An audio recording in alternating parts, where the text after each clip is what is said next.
uma prensa hidráulica, macaco hidráulico, é um balanço de pressão que você tem, né? A direita e a esquerda.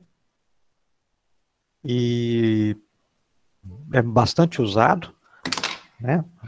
É bastante usado porque ele permite fazer uma amplificação de forças. Só anotar. Se isso aqui está em equilíbrio, pessoal, se isso aqui está em equilíbrio, é porque a pressão no ponto A é igual à pressão no ponto B, né? Então a pressão no ponto A é igual à pressão no ponto B. O que é pressão? Pressão não é força por área? Força A na área. A é igual a força B na área B. Quem é a força em A? A força em A é exatamente o peso daquele bloco que está ali. Aquele bloco tem uma massa de 80 kg. Lembrando, né? Está errado quando você diz que foi lá que foi a farmácia e se pesou. O que você tem ali é a sua massa. 60 kg, 50 kg, 80 kg, isso é massa, né? Se você for medir o seu peso, você então pesa mais ou menos 500 newtons, 700 newtons, 800 newtons, né? Então 80 kg é a massa. A força é o produto disso pela gravidade.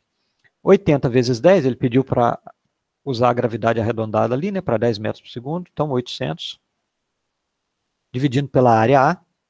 Quem é a área A? Não sei, vou botar igualdade. Vamos fazer uma etapa a mais aqui. Ó.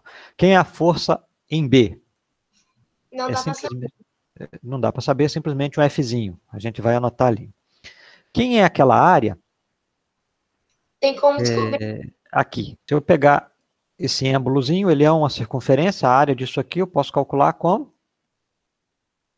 πr ao quadrado. Uhum. Não é isso? Mas eu não tenho raio, eu tenho diâmetro. Eu sei que o diâmetro, ou melhor, que o raio, para eu fazer uma substituição aqui, é o diâmetro sobre 2, né? Que é metade do diâmetro. Então, isso ao quadrado, isso vai dar diâmetro sobre 2 ao quadrado. Meu π, diâmetro ao quadrado, sobre 4. πd ao quadrado sobre 4. Assim que eu calculo a área de qualquer circunferênciazinha ali, né? Em razão do diâmetro dela. O que eu fiz ali foi substituir na equação original do πr ao quadrado a relação entre o raio e o diâmetro. O raio é a metade do diâmetro. Né? Então, vamos substituir esse πd ao quadrado sobre 4 lá na nossa equação à esquerda. E ela ficaria assim. π sobre 4 vezes o diâmetro de A ao quadrado. O diâmetro de A ao quadrado é 0,4 ao quadrado. Por que 0,4? 40 centímetros, passado para Sistema Internacional de Unidades, 0,4 metros. E do êmbolo B, 10 centímetros, então 0,1 ao quadrado. No denominador, eu tenho π sobre 4 dos dois lados, não é isso? Então vamos simplificar, que é uma continha chata a menos para a gente fazer. Então não precisei nem saber o valor de π. Ah, eu não estava lembrando que ele valeria 3,14. Nossa, ia ter que fazer conta com 3,14. Você não precisava nem lembrar dele, muito menos fazer a conta. Já simplifica ali. Sempre que puder simplificar, eliminem, que é conta menos que vocês terão que fazer. Tá? Se você está em casa estudando, isso tem um viés, que é o viés de praticar, de aprender. Se você está no momento de avaliação de aprendizagem, ou de conquista de vaga em algum concurso, prova de vestibular, aí o tempo que você ganha deixando de fazer cálculos que não servirão para nada, né? Você vai multiplicar ou dividir para daí a pouco fazer a operação contrária e vai perder esse tempo. Aí é importante você ir simplificando, tá? Então vamos limpar essa equação aqui embaixo. Eu simplesmente vou reescrever 800 por 0,4 ao quadrado isso é igual a um F sobre um 0,1 ao quadrado. Né? E aí, como eu evoluo agora, né? Quanto que dá 0,4 ao quadrado, pessoal? Vamos reescrever, ó. 800 dividido por 0,16, isso é 0,4 ao quadrado. Cada um de vocês faça a álgebra aí da forma que achar mais conveniente, mais fácil, do jeito que você tem maior domínio, tá? Aqui a gente faz umas substituições diretas ali para ganhar tempo, né? Não dá para ficar parando com essas contas menores, né? Então está aí substituído, 0,1 ao quadrado deu isso aqui, e o 0,04, esse carinha ali. Tá? Tá aí feita a conta. Vamos trocar de lado? F sobre 0,01 é igual a 800 dividido por 0,16. Vou multiplicar cruzado. Isso me dá um 0,16F, que é igual a 0,01 vezes 800.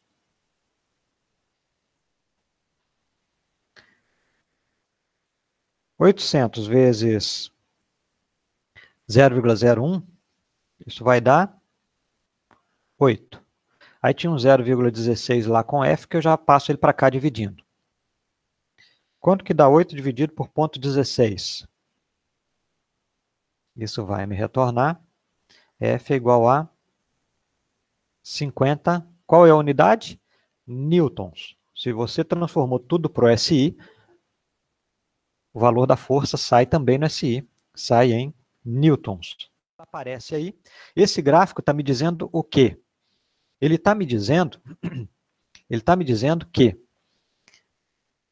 a linha preta aqui é o nosso gráfico, né? E eu tenho um ponto aqui, olha. Eu tenho um ponto aqui, onde eu sei qual é o valor dele, qual é a projeção dele aqui em X e qual é a projeção dele lá em Y. Esse ponto é um par de massa e volume. Se eu disser para você qual é a massa e qual é o volume, você marca esse ponto nessa escala desse gráfico. Então vamos fazer a leitura.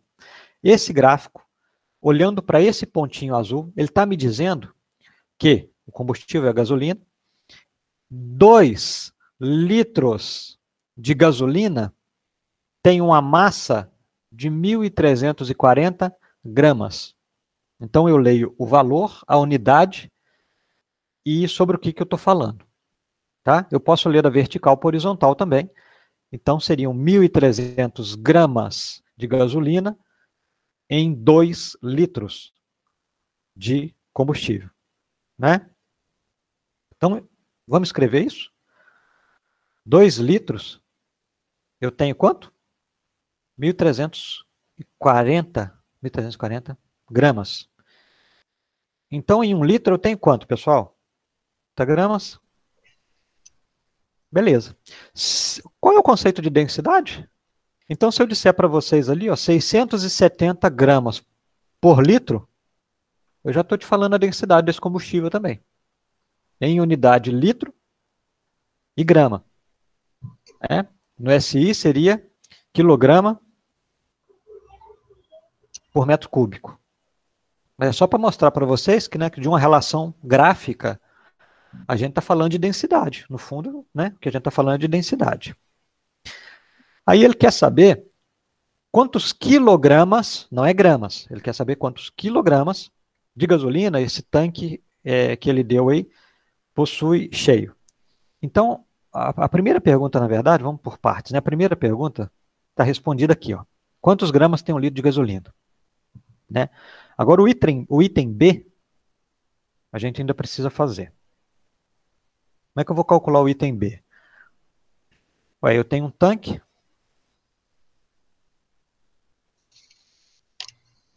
Eu e meus desenhos, lindos, maravilhosos. Eu tenho quais dimensões para ele? Eu tenho 40 centímetros. eu tenho 50 centímetros e eu tenho 25 centímetros. Aí tanto faz, tá? A posição dessas medidas ali, tanto faz. Tá? Não importa que você consiga 3 medidas, obviamente. Estão no SI? Não.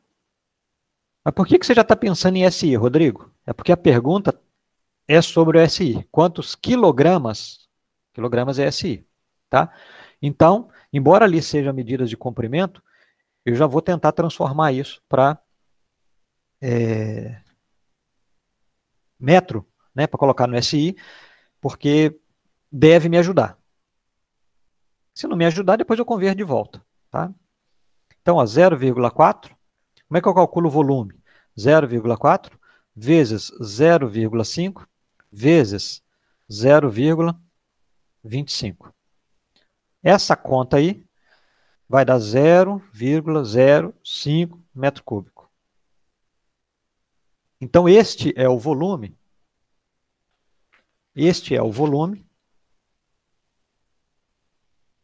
que a gente consegue colocar de gasolina dentro desse tanque de combustível. Mas e agora, hein? Como é que eu continuo isso aqui? 1 litro, ou melhor, 1 metro cúbico, tem quantos litros em 1 metro cúbico? Essa relação vocês precisam. Então, essa aqui vocês precisam saber. Ah, Rodrigo, isso não vai ser fornecido? Não. Isso aí é considerado uma conversão básica para vocês. Isso aí é do dia a dia. Em outras palavras, assim, olha, isso aí é uma informação do dia a dia, que você deveria saber. 1 metro cúbico, 1.000 litros. Quando você dá uma volta de carro aí pela cidade, essas casinhas menores, né, em bairros mais simples, essas casinhas menores, geralmente tem uma caixa de 1.000 litros lá em cima. Às vezes até menor, de 500 litros.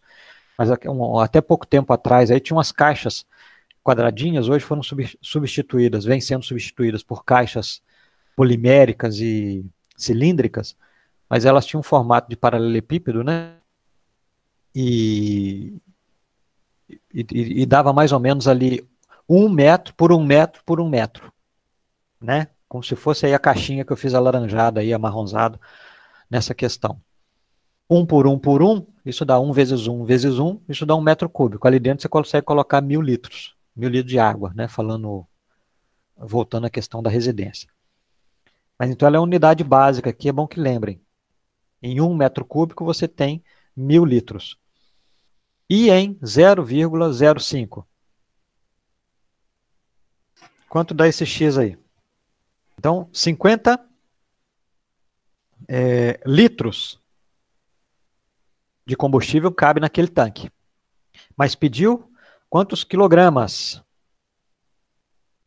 Então, você sabe que 1 litro, 670 gramas, ou 0,67 quilogramas.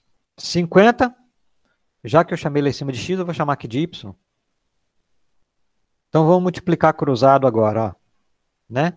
Multiplicar cruzado aqui. Quanto vai dar? 50 vezes 0,67. Quanto dá isso? 33,5 quilogramas. Então, o tanque deste veículo, cheio de gasolina, terá uma massa de 33,5 quilogramas. Está aí a resposta. Facinho? Então, quem converteu ali em decímetro cúbico, enfim, jogou para outras unidades, sem problema nenhum. Tá? Por que eu pude usar a regra de 3 ali? Porque a relação de densidade, massa por volume, né, é uma razão. Então, eu consigo fazer isso dessa forma, né, facilmente. Como eu tinha dito para vocês, no item A, em 1 litro 670 gramas, que foi a leitura que a gente teve a partir do gráfico, isso já me dá densidade, né, em gramas por litro. Então, se em 1 litro 670 gramas, eu posso trabalhar com isso. E foi assim que nós fizemos, encontramos primeiramente o volume suficiente para colocar o que caberia dentro daquele tanque.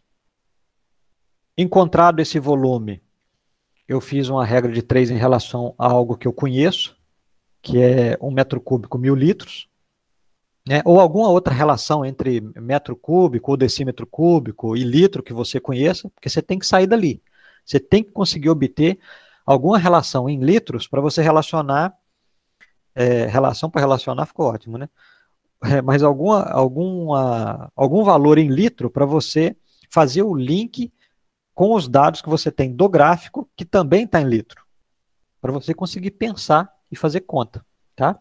Então tem outras formas de fazer, essa é uma delas, 33,5 quilogramas. Então quando você vai viajar e você está com o tanque cheio, é como se você estivesse levando uma criança a mais dentro do carro, né? Um tanque aí de 50 litros teria aí uma massa aproximada de 33,5 kg. Beleza?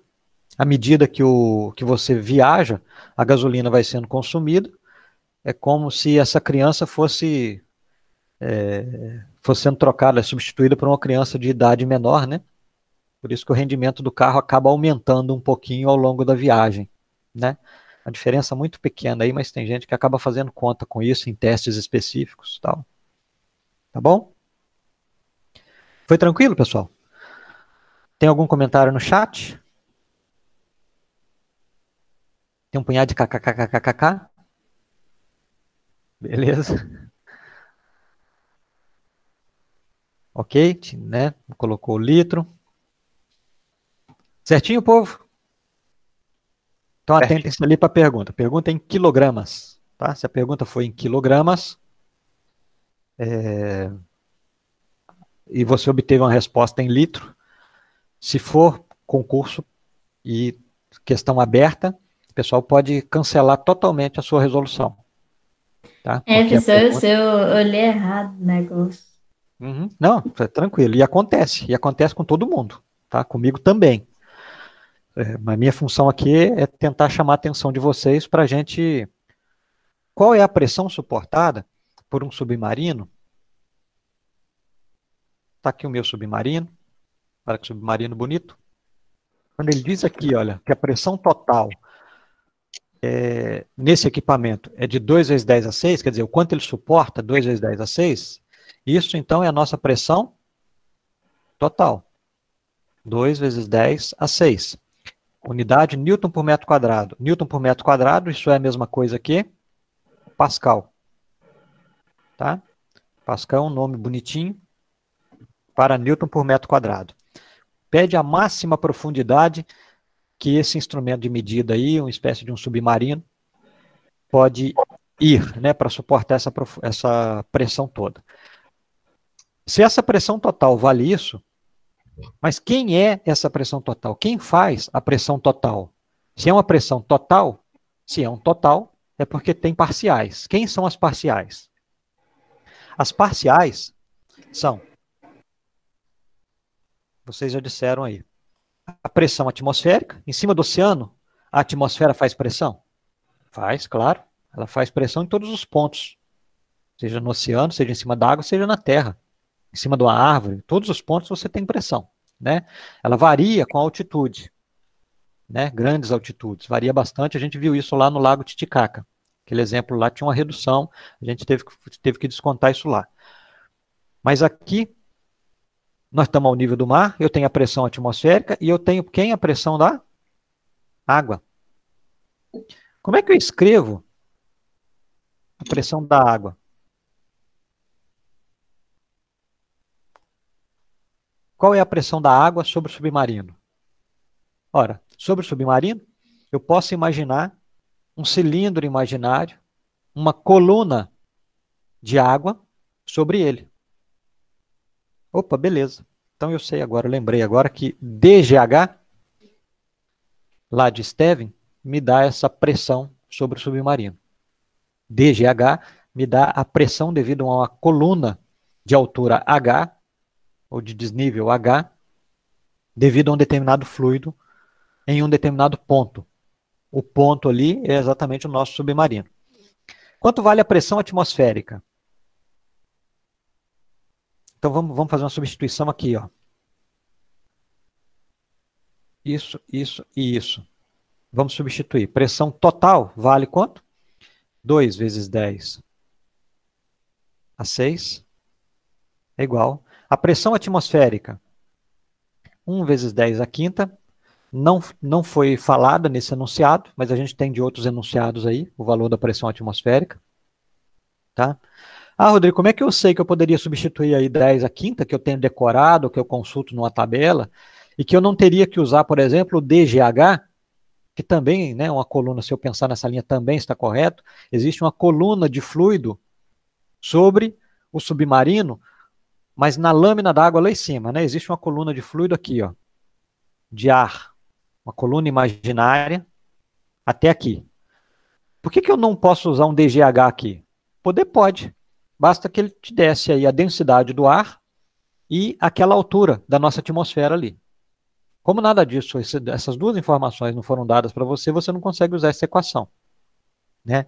Então, nesse tipo de problema, se fosse uma prova minha ou uma prova de algum concurso por aí, vestibular, seriado, ou vestibular final, o próprio Enem, esse valor da pressão atmosférica deve constar como um dado para vocês. Tá? Pressão atmosférica é igual a 1 vezes 10 à quinta. Cada vez mais os vestibulares têm exigido que se decore essas constantes, porque não faz muito sentido. Importa que você saiba aplicar, né, a física. Uma questão como essa aqui, por exemplo, você saber quem são as pressões totais e qual equação você vai usar onde, é o que vai me dizer se você está sabendo física ou não. Tá? Você demonstrar para mim que você sabe quanto vale a pressão atmosférica, isso é 10 à quinta, isso mede muito pouco, ou quase nada. Tá? Então, continuando aqui, mais um DGH. Quem é a densidade da água? 1 vezes 10 ao cubo. Quem é a gravidade? 10. E a altura, que é a profundidade, é exatamente o meu H. Então eu botei em verde ali, só para mostrar para vocês, né, que eu fiz uma etapa, eu fui esmiuçando, botando um igual, que é igual em cima aí, na linha anterior, em preta. Então eu botei em verde só para mostrar para vocês o que eu reescrevi, já substituindo agora embaixo. Se quiserem que melhore um pouquinho mais, esse termo aqui é este. Esse termo aqui é este. Certo? A pressão total está aqui. Só para ficar mais claro aí, para quem está tentando não entender de onde veio determinado número, veja se com as cores aí consegue, fica facilitado isso. Vamos lá, 2 vezes 10 a 6. Esse 1 vezes 10 a quinta pode ir para o outro lado? Posso, a matemática me permite isso. Ele vai com um sinal negativo. Isso é igual a quem? 10 ao cubo, né? 1 vezes 10 ao cubo, 10 ao cubo. 10 ao cubo vezes 10, 10 à quarta. H. Tocando a campainha. Será que tem gente chegando agora? Tem gente chegando agora. 10 à quarta de H. E agora, pessoal? Aí é que cai aqui na tal da potência de 10, né? 2 vezes 10 à sexta. Eu vou colocar tudo como 10 à sexta. Por quê? Porque para fazer uma soma ou subtração em potência de 10, eu tenho que colocar a potência, eu tenho que igualar as potências. Então, ou você iguala tudo para a potência quinta, ou iguala tudo para a potência sexta. Eu vou trabalhar com a sexta, tá? 2 vezes 10 à sexta, menos. Então, aqui, 1 vezes 10 à quinta, isso pode ser igual a quê?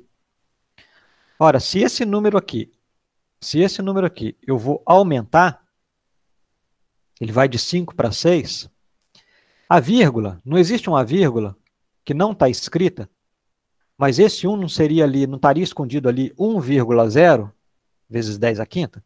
Concordam comigo? Tem uma vírgula escondida ali, 1,0 escondido ali. Ok? Então, como eu vou pegar aquele 5 e vou levar para 6, ele vai aumentar, o número que multiplica o 10 tem que diminuir para compensar. Porque no final das contas, eu não posso criar um número. Eu tenho que continuar com o mesmo valor. Tá? Então, essa vírgula que está ali, ela tem que vir para cá. Quando ela vem para cá, esse número vira isso. Então, o que foi feito? Vou trocar de cor aqui de novo. Eu queria escrever 1 vezes 10 à quinta como alguma coisa vezes 10 à sexta. Tá? Ou eu convertia o 2 vezes 10 à sexta, ou eu convertia 1 vezes 10 à quinta. Eu tinha que igualar. Os dois termos ali tem que estar em 10 à sexta ou 10 à quinta para eu fazer a operação que está ali. Tá? Então, eu escolhi transformar 1 vezes 10 à quinta em alguma coisa vezes 10 à sexta. Esse alguma coisa não é qualquer coisa, porque senão eu mudo o valor do número. E eu não posso fazer isso. Então, se esse 5, estou escrevendo aqui, ó, estrelinha. Se esse 5, ele vai a 6, se ele vai subir um dígito, essa vírgula imaginária que está aqui, ela caminha para cá um dígito. Então, era 1,0. Como a vírgula veio para cá, vou fazer uma vírgula bem grande aqui agora, virou vírgula 10. Eu posso botar um 0 ali. 0,10 ou 0,1 é a mesma coisa, que está ali em vermelho, em rosa. Então, eu vou trazer esse rosa para cá. 1 vezes 10 à quinta agora, eu sei que eu posso escrever como 0,1 vezes 10 a 6. Isso é igual a 10 à quarta. Opa, vou voltar aqui em preto. Isso é igual a 10 à quarta, H. 10 a 6 aqui e aqui. Posso pôr em evidência? Posso pôr em evidência. 2 vezes 10 a 6 por 10 a 6 dá 2. Menos 0,1 vezes 10 a 6 por 10 a 6, menos 0,1. Isso me dá um 10 à quarta, H. 2 menos 0,1, 1,9. 1,9 vezes 10 à sexta. Já girando esse parêntese aqui. 1,9 vezes 10 à sexta. Isso é igual a 10 à quarta, H. Tem 10 à quarta aqui, 10 à sexta lá. Vamos fazer uma etapa a mais. 10 a 6, vou passar o 10 à quarta para cá, dividindo. Opa. 10 à quarta. H. 1,9. Escrever aqui na frente que não tem mais espaço para baixo. 10 a 6. Se eu estou dividindo por 10 à quarta, significa que eu posso multiplicar por 10 a menos 4. Eu posso levar o número do denominador para o numerador, nessa potência ali, trocando o sinal dela. Isso é igual a H. Quanto que dá 10 a 6 vezes 10 a menos 4? No caso da multiplicação, eu somo os expoentes. No caso de uma razão, eu subtraio os expoentes. Então, como eu tenho aqui uma multiplicação, 6 mais menos 4, 6 mais menos 4, 6 mais menos 4, isso dá quanto? 2. O que sobra de resposta para mim? H é igual a 1,9 vezes 10 ao quadrado, que é igual a 190. Qual é a unidade? Metro.